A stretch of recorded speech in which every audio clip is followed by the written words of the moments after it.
kemi marrë vendimin për marrjen e masave pro mbylljes apo kufizimit të platformës TikTok. Çfarë mendimi ke për këtë që thonë që jo të mbyllet, jo po është ai që Rrugaçi donë që keq edukon rinin sot?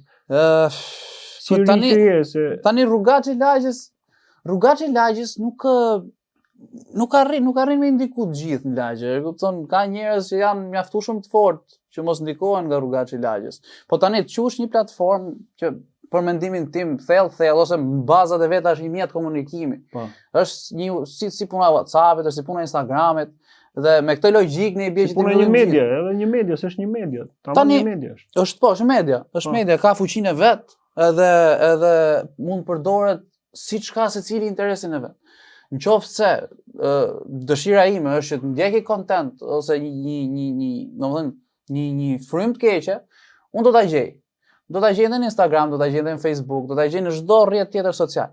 Po mendoj se nuk mund t'ia vëmë fajin platformës, më shumë se mund t'ia vëmë mentalitetit njerëzve që janë atë platformë. E kupton? Tani dihet që popullin përgjithësi, jo vetëm populli shqiptar, ndoshta këtu që ne është më e theksuar. Po popullin përgjithësi është i dhonë mas skandaleve, është i dhonë mas gjërave më të pista, ato shesin më shumë, po e shohim edhe në televizion që po shesin më shumë.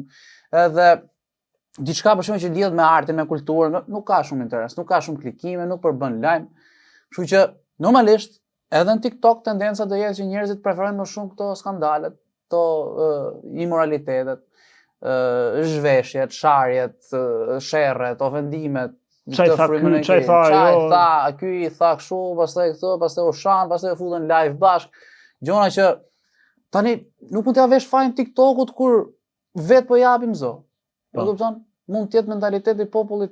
Por se edhe vetë ta shkojnë tek ta, domethënë se unë do ta konsideroja, se nuk është se jam edhe unë për të dhënë mendimin tim këtu, por kemi Marinin, por unë do ta konsideroja si një restorant. Nëse ai restoranti nuk ka ushqim të mirë, ose ti ke informacione që ka ushqime që ty nuk janë dobishme për shëndetin, ti nuk do shkosh ke ai, domethënë. Pra edhe ti nuk do shkosh më ke Marinin, nëse Marini do t'i fusësh kodin për ta parë Marinin, kupton? Siç është një televizion, një kanal televiziv që do t'i fusësh kodin, e dini shumë mirë për çfarë bëhet fjalë, dhe ju nuk shkoni ajo, ose shkoni pas secili punë vetë apo pra, është zgjedhja jone, e gjitha kjo, jo e platformës, jo e medias. Nuk e po pra. Tash i themi Rrugaç.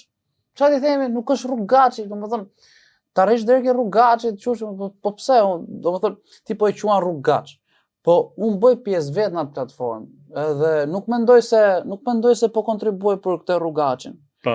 Se nuk kam përfshi te prodhimi, domethënë në kontentin tim, as banalitete ruajm që mos cënohet as si pjesë e shoqërisë kur unë edh një video, të ketë vetëm impakt pozitiv. Ose të paktën, nëse ngacmoj me një farë kontenti tjetë për të hapë sytë e njerëzve, që çfarë po ndodh. Domethënë unë po i mshoj. Konkretisht për çfarë? Sepse kjo është shumë e rëndësishme, çdo kush nga ne do ta ketë këtë pjesë. Po.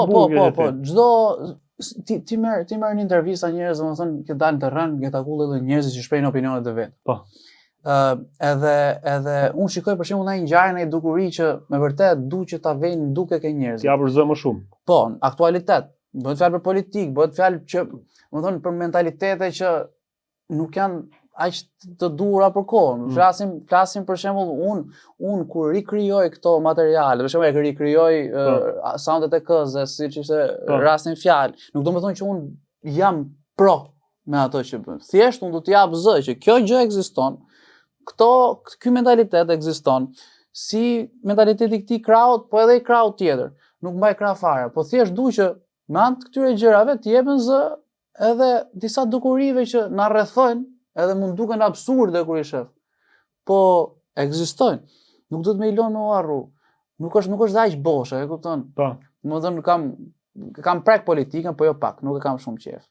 Po shumë sound për shembull prekin edhe pjesën e varfërisë. Po. Pjesën e vujtjes, domethënë njerëzve që po kalojnë një jetë jo të thjeshtë. Ajo ndoshta shihet me humor, domethënë po prap ka mesazhin brenda, edhe ai tjetër domethënë një soundi i parë që unë u bëra më viral, unë shpërtheva, ishte ai që thoshte i kafe tek Rakim, mes dhe maro ditë. Unë mora vesh biles që ai zotria ka ndru jetë, domethënë në komente, edhe domethënë më vjen shumë keq se deri domethënë që po përmend, po ajo është dramë, po. Ajo është dramë, shihet si komedi, po është dramë. Është i hall, është i vujtje që të bë me qesh në mënyra si e thot. Ai mund të jetë komike, po tani e thot ka shku buka imi lek më mirë i fuzi te geraki, e ne është ty, e kupton? Ajo është ironi e batutë goditme. Therse. Do të thonë të tilla gjona përdor, nuk është se janë boshe. Asnjëherë fjalët e njerëzve nuk janë boshe, kanë një gjë mbrapa. Kështu që a mendon ti si çdo kush nga ne që nuk takon me thonë që ka deri diku influencë, përdor ky termi influencer, ka marrë tjetër, ka marrë. Nuk e kam qef. Jo, deri diku flasim për pjesën që ke impakt. Po heqë influencë, po që ke impakt, sido kemi impakt në ato se çka bën.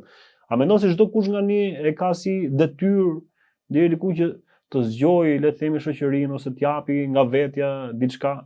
Detyrë nuk e quaj, me thënë drejtën, po është një gjë që ndoshta besoj çdo njeri i mirë të paktën e bë në mënyrë pa vullnetshme. Ndodh ajo.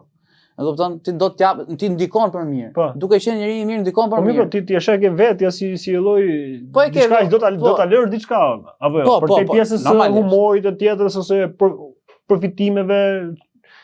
Ti do të lësh diçka dhe vetë si pjesë e këtij komuniteti, apo jo? Jo. Si anën pozitive që thuaj që ti bën njerëzit me qeshme ato mi video që unë do nxjerr, por edhe këtë anën që sapo tregova që ti do të japësh edhe një lloj zgjimi, le të themi, pa sa ke mundësinë ti të japësh ose sa ke but kuptimin tënd të shtysh. Normalisht. Me thon drejt çdo njeri duhet. Do ishte bota shumë herë më e mirë sikur çdo njeri brenda fuqive të veta kryet të diçka në këmbim, diçka të mirë në këmbim, edhe se të interesit publik, pra të gjithë secilit, të komunitetit, le të themi, shoqërisë ku jemi, shqiptarëve. Duhet ta japësh diçka, duhet ta japësh dorë, aq më shumë kur ke zoë, ke vëmendje, pse mos ta përdorësh për mirë? Pse të ndikosh për keq? E kupton?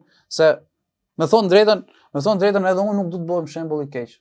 Se është shumë e thjesht qash, është shumë e thjesht bësh duke qesh me banalitete, po e shohim, po e bëjnë akoma më shumë me kalimin e kohës. Po nuk është e nevojshme, komedia nuk ke pse shan për të bërë komedi. Mundet thjesht me i tek batut, shumë zgjut që nuk ke dhe pse sforcon fare. Ti bësh njerëzit me qesh, ti rregullosh ditën. Një batutë e mirë duhet. Diçka, një element i mirë e ta rregullon komplet ditën. Nuk ke pse e bastardon, se në fund ditës unë kam një motër të vogël që është as 10 vjeç. Edhe ta menoj që ajo do rritet, do të filloj adoleshencën, kupton, me moshë që është pak delikate për të ndiku, edhe unë të bëhem pjesë e ndërtimit të një ardhme të keqe për atë, nuk e bëj dot. Tani të futem unë TikTok edhe të ndikoj për keq. Bëhem unë pjesë e llumit. Nuk e bëj dot, se në fund ditës kemi njerëz që na cënohen. Siç mund të cënohen ty, ose nesër pas nesër kem i fëmijë timin, nuk du që të bëhem pjesë të keqes, edhe t'ja kem ndërtu, edhe t'ja hap në dorë si ajo molla helmume, kupton, na merr tash. Baba, këtë ka bëu për ty.